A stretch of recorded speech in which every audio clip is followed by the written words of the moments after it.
Update: my friend took advantage of me when I was in the hospital. Original post: I was away from my home for a month for a planned surgery and recovery. This was a very intensive surgery. I'm 6 weeks out right now, and I can still barely walk. At the last minute, my hired pet sitter canceled on me, and I was desperate to find a replacement. I offered that money to a friend who was having housing difficulties. She was to take care of my house and pets. I let her stay in my home while I was gone, and I even bought $300 worth of groceries for her. The agreement was for her to take care of my kittens and fish and to have the house tidied up before I got home.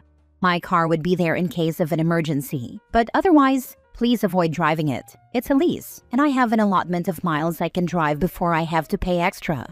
After I was admitted to the hospital, she moved her own cat in, and also her boyfriend. When I got home, my house was an absolute disaster. Dishes piled up in the sink. It took me 4 loads to clear them. Dishes and leftover food were scattered around the house. Cat vomit was left to dry on the floor. Bags of cat litter clumps were in the hallway. Half-full trash bags were left in the entryway. Stains were on the couch, and the floors and counters were filthy. There was a 3-foot circle of wood ash on the floor around the fireplace. They used up about 80% of my winter wood pile, so now I don't have enough wood to last me the rest of the winter. So here I am, post-surgery and barely able to walk, scrubbing the floors, doing dishes, taking out the trash, sweeping, mopping, and vacuuming. But there's only so much I can physically do before I'm in massive pain. Well, you guessed it. I have been in massive pain every night since that first night of doing too much trying to clean up after her. It hasn't even been a week. She tried to negotiate with me to stay at my house for several more weeks or longer, to help with the kids and take care of you. No, not a chance. But I'm so weak right now that I had to handle it as tactfully as I could. What resulted was her staying an extra 2 days, her useless boyfriend sitting on my couch, eating my food, watching me clean up, and not offering to help. She, at least, cooked food for me the next day. I called my 2 besties, a married couple, and asked them to come by to ensure these 2 left my house when the lift arrived to take them home. I told them hours beforehand to pack up and be ready to leave. They waited until 10 minutes prior to finally start packing, and the Lyft driver had to wait a half hour for them. As they were leaving, the boyfriend questioned my friend and asked him how long they were staying. He gray-rocked with excellence. The boyfriend said, "I'm just concerned about her and want to make sure she has the help she needs. And I'll be back to help out as much as I can." That a-hole did absolutely nothing to help and made everything harder on me. As soon as they were gone, my real friend sent me to bed and helped clean up my kitchen and living room. My kids also helped out. Even with that, I still had to spend time over the next several days cleaning up after them. I still haven't tried to remove the couch stains, but at least my son vacuumed all the crumbs and such out of the cushions and cleaned up the fireplace. Then I discovered my car. I had given her permission for 2 non-emergency trips into the city, about 30 miles away. She also admitted to using my car a little bit while I was gone. I was too weak to make a fuss about it. Well, it turns out they drove my car over 1,100 miles. These parasites took absolute advantage of me while I was at my weakest. So today, I sent a text requesting they pay me 30 cents per mile of unauthorized use, which adds up to $255. I'll either get some money back for my troubles, or I'll scare them away so badly that I'll never have to see them or deal with them again. Either way, it's a win. Now for the top comments before reading the update. Have you changed your locks? Yes, change the locks, and make sure all windows are locked so they didn't leave themselves a little access point. If she had the agreement in writing about getting paid to complete a set list of tasks, that could constitute a contract, as well as the times she asked to drive the car. Hopefully you took pictures of the mess when you got home.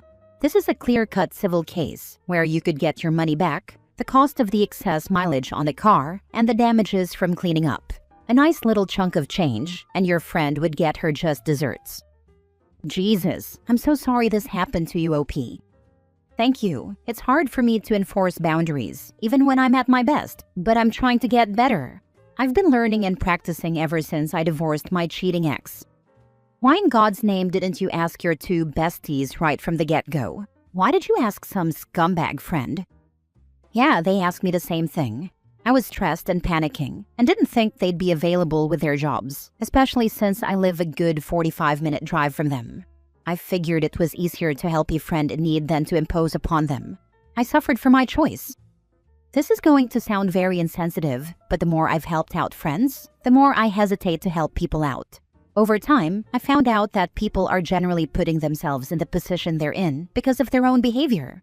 More importantly, even if it is somebody that I completely trust, if I need help, I am not in a position to help somebody else. No matter how you paint it, helping somebody out is a risk. You potentially did damage to your body by taking that risk. Now for the update. I didn't expect an update to happen so quickly. Honestly, I didn't expect an update at all.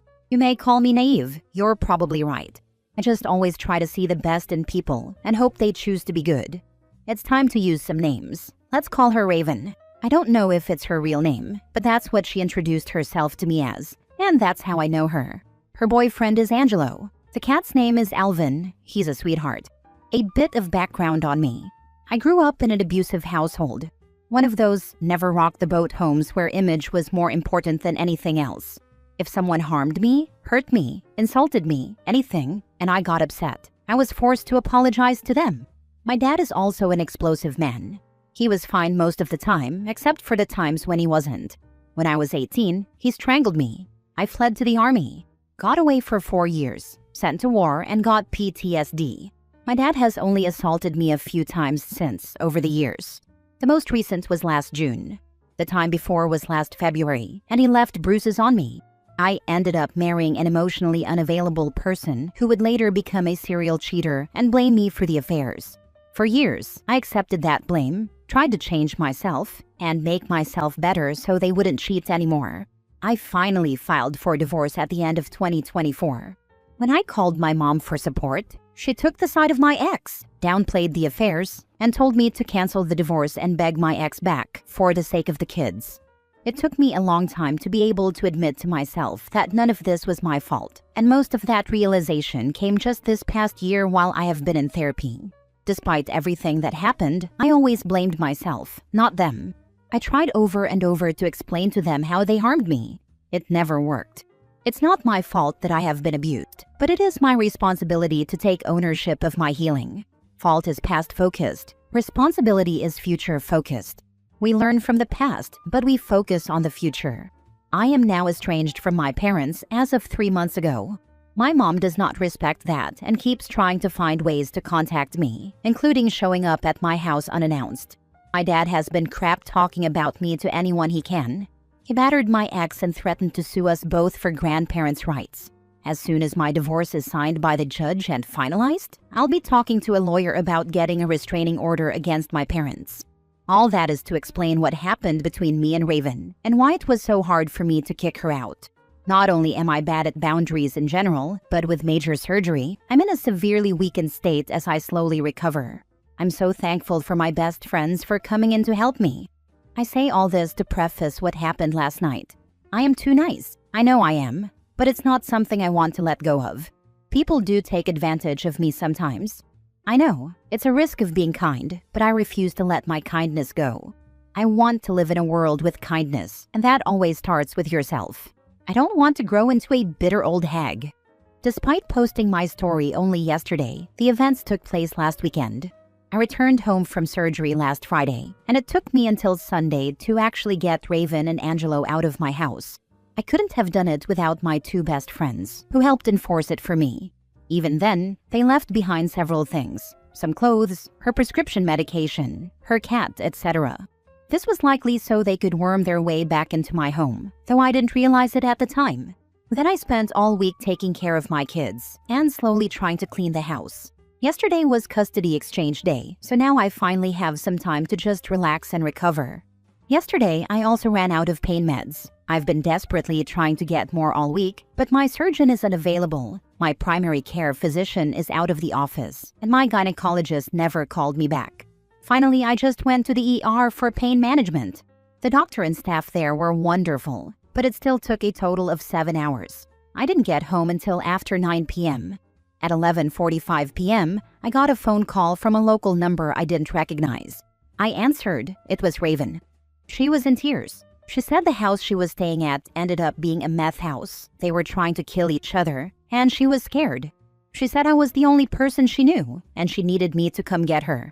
I told her I can't. I can't get her. I can't drive that much. I just got out of the ER. I'm on pain meds that make it so I can't drive. I'm not going to put myself around druggies, especially in my current state, and I can't bring her back to my home. I need my home to be for me. Her attitude immediately shifted. The crying stopped, the pitch of her voice dropped, and she said something like, "Fine, I get it. I'll figure it out. It's not your problem." She hung up. I don't remember exactly, as my pain meds make my head fuzzy. After that, she texted me. I'll copy and paste the exchange, as this sub doesn't let me post pictures and I can't share screenshots. Raven, I'm sorry I asked, and also you can tell me, are we not friends anymore? Did I do something really bad? Me, call 911. You're in danger, and so is everyone around you. Get the police to arrest them and get you to safety. Raven, I already did. Me, good. Raven, I don't know what to do anymore. The cops are here, but they won't help. It looks like the cops left doing nothing in the process. I'm sorry. It's okay. I'll figure out something. At this point, I wrote a long message about how I can't have her back. However, I took a lot of the advice given to me on my last post, especially the criticism calling me a doormat, calling me naive, and saying this was my fault for being too kind. So I copied what I wrote into an app and had it rewrite it for me so I could better enforce boundaries. Here's what I originally wrote but didn't send. You have to figure that out for yourself. I am not your rescuer. I have my own health to take care of and my own children. Besides, I have given you a lot already, and you abused that. You left my house in shambles. It's taken me all week to clean up after your stay, and there's still more to do. I've torn stitches trying to make my home safe for my kids. I'm not safe around you and Angelo. He especially scares me. I'm fairly certain he's an addict. For the time being, you're not welcome at my home. If you show up, I will call the cops. Ditch that man, get stability in your life, and I may reconsider. For now, Alvin will be well taken care of. Here's what I actually sent with the help of the app. I'm really sorry you're in a frightening situation. I'm not able to help beyond encouraging you to work with emergency services and local resources. I need to be clear that I cannot be your rescuer, and I cannot take on crisis support, transportation, or housing. I'm recovering from surgery and need to focus on my health and my children. Due to what happened during your stay, including the condition my home was left in and the negative impact on my recovery, you and Angelo are not welcome at my home going forward. This boundary is firm. If you show up here, I will call the police. Alvin will be cared for. I wish you safety, but I can't be involved beyond this. Raven, so the stuff I left, I can't get it back? Not even my cat? Me, please send me a list of the personal items you want returned and an address where they can be shipped. I'm not able to arrange in-person pickup. For Alvin, I will coordinate a drop-off at a vet or shelter, and you can retrieve him from there. If you have a preferred vet, please let me know. Otherwise, I'll select one. Raven, the stuff I don't care about. Can you please just drop my cat off so I can get him? And I'm sorry that I didn't take care of the house well enough. Just please don't throw my cat away. Can you drop him off at local vet on Monday? Whatever time, I'll be there. Just don't take my cat away from me. And that's it. I spent the rest of the night terrified they would show up at my house anyway. I already have PTSD from the army, which leaves me super paranoid that people are going to attack me and harm me. Whenever conflict comes up, I spiral and panic, imagining scenarios over and over. Fortunately, my anxiety meds help. I locked all my doors and windows. I eventually fell asleep at 1 a.m. I've been up since 5. On Monday, I plan to ask a friend to come with me to drop the cat off. After I leave, I will inform her that she can get him. If she can't, well, it's not my problem. As for me, today I have different friends dropping by to cook me dinner and help clean my house some more. I have also asked them to help me change the locks, thanks to all the advice I received in my last post. Hopefully, this is the end of it. I really just want to be able to recover in peace. Edit. To answer some of the same questions that keep coming up. 1. Yes, I have cameras. 2. Yes, I am changing the locks, but I haven't been able to do so yet. I didn't get home from the emergency room last night until 9 p.m., and I'm not in a position where I can keep running errands all day. I went to the grocery store this morning, and that took about everything I have out of me. I have friends coming tonight to help. 3. Yes, I have a credit monitoring subscription set up, and I will be going through that when I have the time and energy. There's only so much I can do in a day before my body shuts down. Recovery from major surgery is absolutely exhausting. 4. No, I will not keep Alvin. I do not want anything that will invite Raven back into my home. For all of you saying I need to keep him, I welcome you to take him for yourself and subsequently invite Raven into your lives. Then you can deal with all this, and I can recover in peace. I'll let you know what location I drop him off at, and you can go pick him up before she does, if she does at all. Last story. My neighbor told me I'm stunting her children's development because I won't let them use my backyard as a shortcut to the park. I bought my first house about 6 months ago. It has a nice fenced-in backyard that happens to back up to a local wooded trail that leads to a popular park. If you go around the block, it's a 10-minute walk. If you go through my yard, it's about 30 seconds. Enter Linda. Linda lives 2 houses down and has 3 kids, all under 10. A few weeks after I moved in, I caught Linda and her kids unlatching my side gate and walking through my yard. I went out and politely told her that I'd prefer they didn't do that, citing liability and the fact that I have a dog who isn't always fond of strangers in his space. Linda's response? Oh, the previous owners always let us. It's just easier for the kids. I told her that I'm not the previous owner and to please use the sidewalk. I thought that was the end of it, but yesterday I came home early and found her kids climbing over my fence. Not even using the gate, climbing it. I told them to get down and go home. 5 minutes later, Linda was at my front door, absolutely livid. She didn't apologize. Instead, she screamed that I was being unneighborly and hostile toward children. She literally told me that by forcing them to walk the long way, I am stunting their development and robbing them of outdoor time. She then demanded that I give her a copy of the key to my gate so she can supervise them properly while they use the shortcut. I told her that if I see her or her kids in my yard again, I'm calling the police for trespassing and I'll be installing cameras. She called me a bitter, child-hating hermit and stomped off. Now, a couple of other neighbors, who I think just don't want to deal with her, are telling me I'm being too intense and that it's just a yard. They say I should just let them use it to keep the neighborhood harmonious. Am I the a-hole? I mean, I know this is entitled people, but I'm genuinely shocked that someone thinks they have a right to my property because it's more convenient. Lol, have them offer up their yard as access then. Haha, yes, this. Tell her you've got yourself and 15 mates coming around soon for a barbecue, as it seems that yards are for communal use.